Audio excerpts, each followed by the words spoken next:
नमस्कार बच्चों, आपका दिन मंगलमय हो। बच्चों, आज की कक्षा में हम रहीम जी के शेष दोहे पढ़ने जा रहे हैं। अब तक जिन दोहों को आप पढ़ चुके हैं उनके भावार्थ को आपने उत्तर पुस्तिका में कर लिया होगा। आज हम 7वें दोहे से प्रारंभ करते हैं। 7वां दोहा। नाद रिजीतन देत मृग, नरदन हेत समेत, ते रहीम पशु से अधिक, रीजेव कछु न देत। देखिए, शब्दार्थ में नाद मतलब ढोल की आवाज, रिजी मतलब प्रसन्न होना, तन मतलब शरीर, मृग मतलब हिरण, हेत कल्याण या प्रेम, समेत सहित। इस दोहे में रहीम जी कहना चाहते हैं कि ढोल की आवाज को सुनकर या नाद की स्वर लहरी पर प्रसन्न होकर हिरण अपने प्राण तक न्यौछावर कर देता है।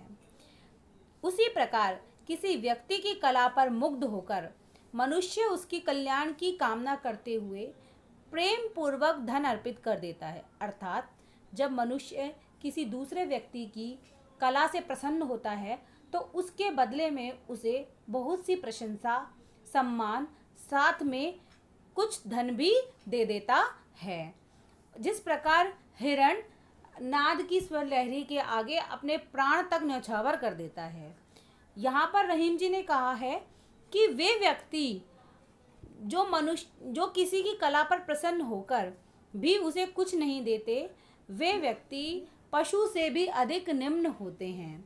कवि का आशय यहाँ पर कि यह है कि मनुष्य को कला की कद्र करनी चाहिए। अर्थात यदि व्यक्ति को किसी की कला पसंद आए तो उसे उसकी तारीफ भी करनी चाहिए, उसे प्रेम पूर्वक सम्मान भी देना चाहिए और बदले में कुछ धन भी अर्पित कर देना चाहिए। यहाँ पर रहीम जी का आशय यही है कि मनुष्य को कला की कद्र करनी चाहिए। 8वां दोहा। बिगड़ी बात बने नहीं, लाख करो किन कोय, रहीमन फाटे दूध को, मथे न माखन होय। बिगड़ी मतलब बिगड़ी हुई बात, करो किन कोई कुछ भी क्यों ना करे, फाटे मतलब फटे हुए, मथे मतलब मथना। रहीम जी इस दोहे में कहते हैं कि एक बार जो बात बिगड़ जाती है वह लाख कोशिश करने के बाद भी ठीक नहीं हो पाती।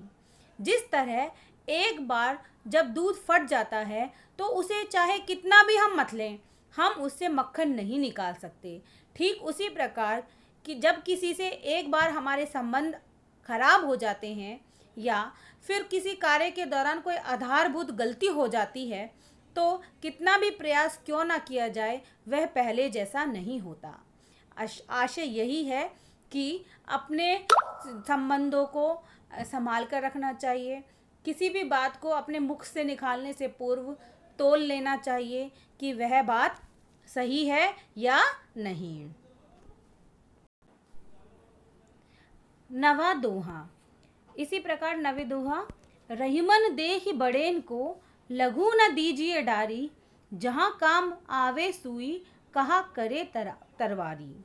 बड़ेन मतलब बड़ा, लघु मतलब छोटा, डारी मतलब डालना, तरवारी मतलब तलवार।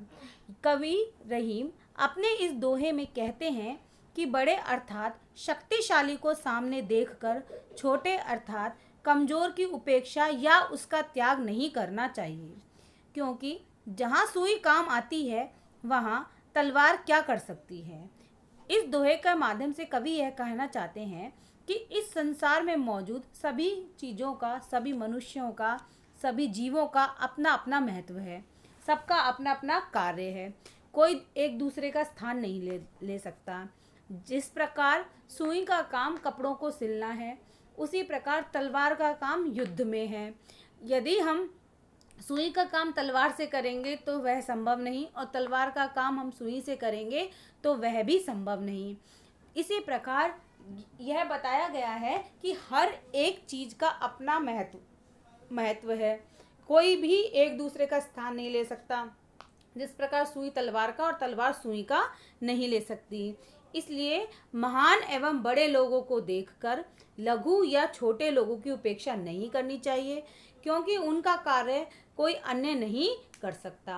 अर्थात सभी को समान महत्व देना चाहिए, क्योंकि हर किसी का अपना एक अलग नज़रिया, अपना एक अलग तरीका और अपना अलग अलग कार्य है। 10वां दोहा। रहीमन निज संपत्ति बिना को न विपत्ति सहाय, बिनु पानी ज्यों जलज को नहीं रवि सके बचाए। निज मतलब अपनी, विपत्ति मतलब संकट, सहाय मतलब सहायक, जलज मतलब कमल, रवि मतलब सूर्य। यहाँ पर रहीम जी निज संपत्ति यानी अपनी संपत्ति का महत्व बताते हुए कह रहे हैं कि जब हमारे पास कोई संकट या विपत्ति का समय आता है, तब हमें उस विपत्ति से निकालने में हमारी जो निजी संपत्ति है वह हमारी सहायता करती है। जिस प्रकार बिना पानी वाले कमल को अनेक कोशिशों के बाद भी सूर्य बचा नहीं सकता, अर्थात कमल को उगने के लिए पानी और सूर्य की रोशनी दोनों की आवश्यकता पड़ती है, लेकिन पानी कमल का जन्म स्थान है। तो कवि का यहाँ पर आशय है कि यदि कमल का आधार पानी ही नहीं रहे तो सूर्य उसकी रक्षा किसी भी भांति नहीं कर सकता। ठीक उसी प्रकार यदि हमारे पास निजी संपत्ति नहीं है तो कोई भी व्यक्ति या सगा संबंधी हमारी सहायता कर ले, पर हम उस विपत्ति से निकलने में सक्षम नहीं हैं। तो इसलिए जिस व्यक्ति के पास निजी संपत्ति होती है वह व्यक्ति कोई भी विपत्ति या संकट सहने में योग्य होता है। यदि उसके पास निजी संपत्ति नहीं है तो वह कोई भी विपत्ति या संकट सहने योग्य नहीं होता। इसमें कवि ने बहुत अच्छा उदाहरण कमल का दिया है कि जिस प्रकार कमल की जीवन की रक्षा सूर्य नहीं कर सकता, उसे जल की आवश्यकता होती ही है, उसी प्रकार किसी व्यक्ति के संकट में आने पर उसकी निजी संपत्ति ही उसकी सही सहायक हो सकती है। 11वां दोहा। रहीमन पानी राखिए, बिनु पानी सब सून, पानी गए न उबरे, मोती मानुष चून। पानी मतलब सम्मान, जल, सून सूना, व्यर्थ, मानुष मनुष्य, उबरई उबरना, चून आटा। कवि ने इस दोहे में पानी के 3 अर्थों से हमें अवगत कराया है। अनेकार्थी शब्द आपने सुने होंगे, जैसे अनेकार्थी शब्द का एक उदाहरण है उत्तर। उत्तर का एक अर्थ होता है दिशा और दूसरा उत्तर प्रश्न का जवाब। ठीक उसी प्रकार यहाँ भी पानी के 3 अर्थ हैं। एक पानी का अर्थ है जल, जो कि हम हमेशा से पानी के बारे में पढ़ते आए हैं। दूसरे पानी का यहाँ पर अर्थ है चमक और तीसरा है पानी का अर्थ इज्जत। तो कवि रहीम इस दोहे के माध्यम से यह कहना चाहते हैं कि हमारे जीवन में पानी का अत्यधिक महत्व है और इसके बिना सब कुछ व्यर्थ है। कवि ने यहाँ पानी शब्द का प्रयोग 3 संदर्भों में किया, मोती के संदर्भ में, मनुष्य के एवं चून के। कवि का कहना है कि पानी अर्थात चमक के बिना मोती व्यर्थ है, पानी अर्थात सम्मान या इज्जत के बिना मनुष्य व्यर्थ है, और बिना पानी के चून अर्थात हम आटे को जब तक गूंथ नहीं सकते जल डालकर, तब तक हम उससे रोटियां नहीं सेक सकते और वह तब तक हमारे किसी भी काम का नहीं है। इसलिए यहाँ पर पानी के बिना वह चून भी व्यर्थ है।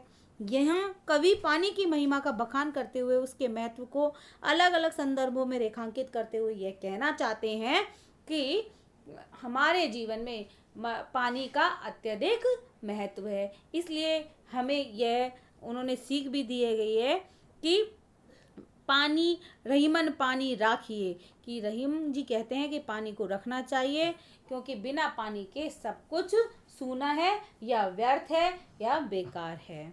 अब आपके यह जो चैप्टर है रहीम के दोहे, यह पूर्ण समाप्त हो चुका है। अब आपके 7वें दोहे से और 11वें दोहे तक के भावार्थ आपको उत्तर पुस्तिका में करने हैं। इसके आधार पर आपके प्रश्न उत्तर आसानी से आपसे हल हो जाएंगे। आपको प्रश्न और उत्तर के बारे में जो कार्य होगा वह आगे दे दिया जाएगा। अभी सिर्फ आपको सभी दोहों के भावार्थों को उत्तर पुस्तिका में लिखना है। धन्यवाद।